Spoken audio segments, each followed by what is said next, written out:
Arsenal, no striker. If they don't get a striker in, should they just forget about the title this season?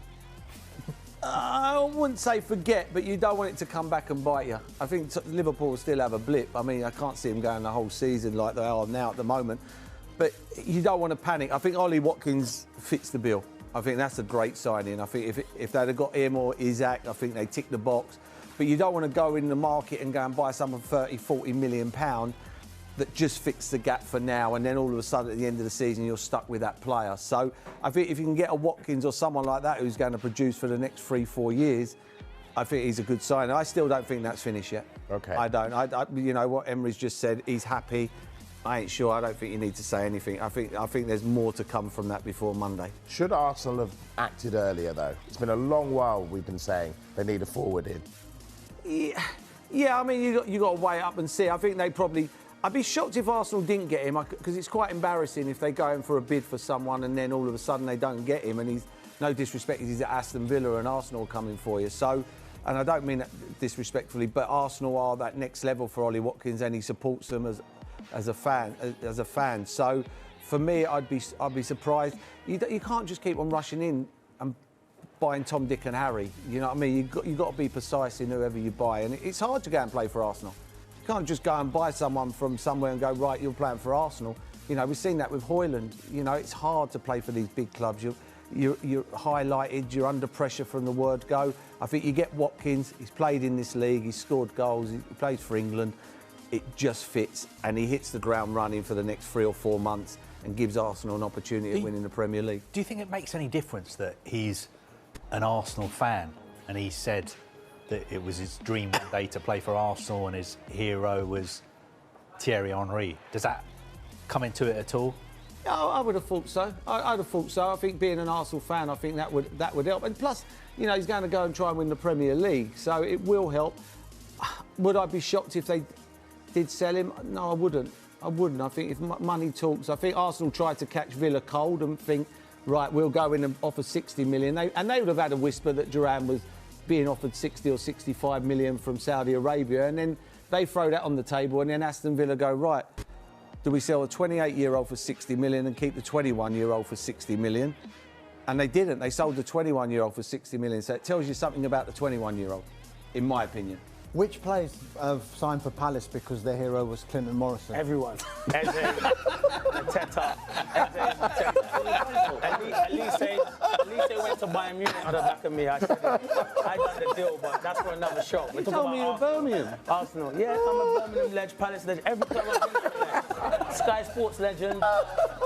Versus Manchester City. It's hard to believe that the first round, which gave us so much, was September. It feels like a lifetime ago. It does, and I think, and obviously City went on that somewhat decline, and I think what people have to remember, they're still sitting in fourth and they're 6 points off of Arsenal. Yeah. Like, I think we're all getting carried away that they're having this awful season, but they're still in a good spot. When I look at the Premier League table, I think, how is that the case? But I think it'll be a completely different game at the weekend. I think we see two teams, obviously Mikel Arteta, Pep Guardiola are good friends.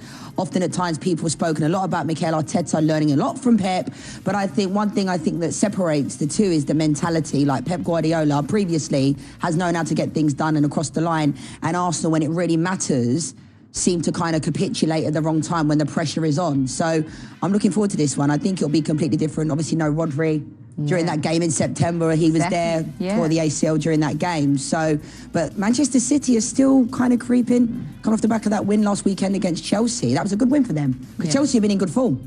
That was a big game. You just reminded me that was the game where Rodri got injured. It was the Be Humble game. So much happened. Let's remind ourselves, in fact, and you can... At the game at the Etihad, and he started so well, the Savinho assist and the Haaland finish, and then you think, okay, Arsenal aware, City going a goal down, it's going to be difficult for them. Then Rodri gets that injury on his own, his ACL, and I don't know if that changed much in terms of the dynamic of the game. Of course, it's better with Rodri, but he hadn't played earlier this season because he was still recovering from the Euros with Spain in the summer. And then Arsenal came back, and Calafiori with his first goal of the season, then another set piece again, again for Arsenal with Gabriel. And then the big turning point is the Trossard second yellow that we see here. The first one was a bit stupid already. This one even more for kicking the ball away. Yeah, it was that period at the start of the season where they had a couple of those red cards for kicking the ball away. We won't say anything about who's showing the red card, but just the end of it then, and there is the equaliser. And then the aftermath was so heated. These two sides have obviously gone toe-to-toe for the title the last 2 years. Yeah, and I think when, emotions are running high at the end of the game, Haaland there obviously telling Mikel Arteta to be humble. It's a little bit, not disrespectful, but that is a coach of another team. I don't think that's necessary in those moments. But again, highly competitive moments. And I think in previous years, when it's come down to it, Manchester City seem to kind of know how to get the job done. But I think there's that rivalry there that we talk about over the years with other teams. We spoke about it earlier previously. Manchester United, Arsenal over the years had that rivalry. This one has that little bit of extra added spice. But I think you look at the table right now, City are in fourth. Everybody expected them to kind of be doing what Liverpool are doing. Yeah, that be humble didn't age well at all, right? It gave us so many good memes for the rest of the season. City on a better track now. So let's hear from both managers ahead of this one. City boss Pep Guardiola was asked today about the impact of Rodri's ACL injury in that draw with Arsenal in September. The absence for Rodri is massive, but I repeat the same way I've done many times. I've not been judged Rodri. But of course, the best player in the world in absence. Tell me one team will not notice. Of course we notice. I would prefer to lose that game and rather have it all season. Absolutely. There were words said after the game by Mikel. I just wonder, have you had a chance to speak to him since, and how is your relationship with him now? Exceptional. With him and his family. Exceptional. How do you sum up the Arsenal-Man City rivalry that's developed in recent years? Normal. Two teams trying to win. No more than that? No. How decisive do you think this result could be in terms of the title race? Well, it would be a big boost for us, winning big matches is always something special on it. Every time we play a big match against our big rivals, it brings something extra. It's the confidence, it's the emotion, it's the fact that you are there and you continue to win. So that's what we want to achieve. Arteta really didn't want to talk about that rivalry. I mean, we play it up in the media, of course, and it is a fact. He's been in Pep's shadow a little bit because he said in the intro, the master versus the student. Which is true, and he's still a young coach, to be fair. Even if he's been at Arsenal for 5 years now, he's still a much younger coach than Guardiola after this 20-year stellar career, really. I think there's a lot of respect between them two. There's a lot of similarities, like Liam was saying, of course. I think he learned a lot from Pep, and now he's trying to be a little bit different, and he doesn't play really like Pep plays either.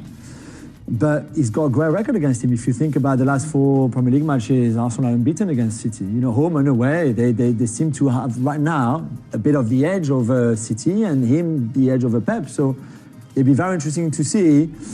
They're usually very tight games, that's the thing, and I think he was right maybe not to go into the very emotional side, rivalry, me against Pep, Haaland against Gabriel, all those kind of matchups which are real, but maybe